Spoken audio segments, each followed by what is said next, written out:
नमस्कार, मैं पारसमणि जैन, ज्योतिष विचारक, दिल्ली से। बंधुओं, आज समाज में बहुत भ्रम फैला हुआ है गणमूल नक्षत्रों को लेके।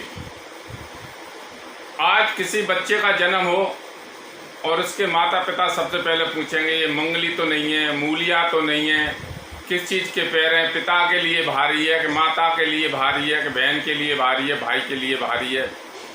तो इस चर्चा में मैं आपको कहता हूँ, मूल नक्षत्र में 6 नक्षत्र आते हैं, 6, जिसमें अश्विनी, अश्लेषा, मघा, ज्येष्ठा और मूल रेवती, ये 6 नक्षत्र हैं। तो आज मैं बात करूंगा अश्विनी नक्षत्र के 4 चरण की। हर नक्षत्र के 4 चरण होते हैं। जैसे एक नक्षत्र है तो उसके 4 चरण होते हैं। तो अश्विनी नक्षत्र के पहले चरण में अगर बच्चे का जन्म है तो इसको शास्त्रों में पिता के लिए भयकारी बताया गया है। तो पिता के लिए भयकारी बताया गया है। तो जो कर्म कांड है, कर्म कांड में अंदर 27 कुओं का पानी, 27 वृक्ष के पत्ते, 27 जगह की मिट्टी, ऐसे करके 27 इकट्ठे करते हैं कि टोटल नक्षत्र 27 होते हैं। और जब वही नक्षत्र लौट के आता है दूसरे महीने में, तो उसी नक्षत्र में उसकी शांति कराई जाती है। लेकिन मेरा मानना है कि अश्विनी नक्षत्र के प्रथम चरण में अगर जन्म है तो आपको कर्मकांड कराना चाहिए। अगर अश्विनी नक्षत्र के दूसरे चरण में जन्म है तो बच्चा भाग्यवान है, धन ऐश्वर्यवान है, ये नक्षत्र का चरण शुभकारी है। तो इसमें कोई कर्मकांड कराने की आपको आवश्यकता नहीं है। अगर तीसरे नक्षत्र के तीसरे चरण में अगर बच्चे का जन्म है तो ये मंत्री पद प्राप्ति के लिए शुभकारी है। जब ये नक्षत्र का चरण मंत्री पद जैसे को शुभकारी है तो इसका भी कोई कर्मकांडी क्रिया नहीं करानी चाहिए। इसी नक्षत्र का चौथा चरण है। इस चौथे चरण में अगर बच्चे का जन्म होता है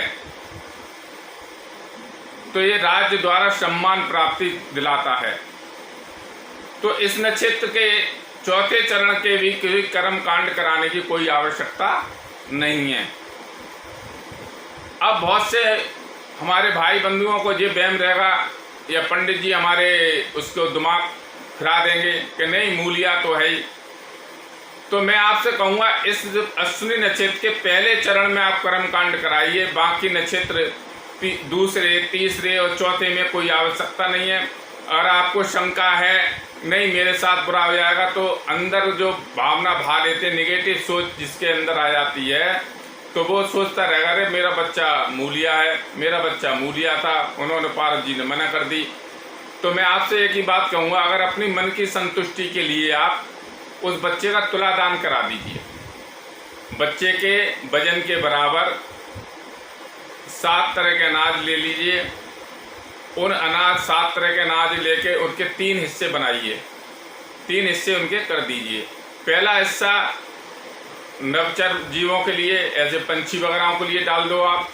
दूसरा हिस्सा आप थलचर में जो होगी आपकी गाय वगैरह जो अन्य पशु हैं इनके लिए आप डाल सकते हो। तीसरा जलचर जीवों के लिए आप डाल दीजिए, ऐसे किसी नदी में मछलियों के लिए कुछ खाने के लिए डाल दीजिए। तो आपकी ये शंका का समाधान यहीं पर हो जाएगा। लेकिन मैं आपसे फिर कहता हूँ, अब दूसरे नक्षत्र है अश्लेषा, इसके लिए आगे मैं वीडियो बनाऊंगा। जब तक मेरे चैनल को सब्सक्राइब कीजिए और मेरे वीडियो को शेयर जरूर कीजिए। नमस्कार।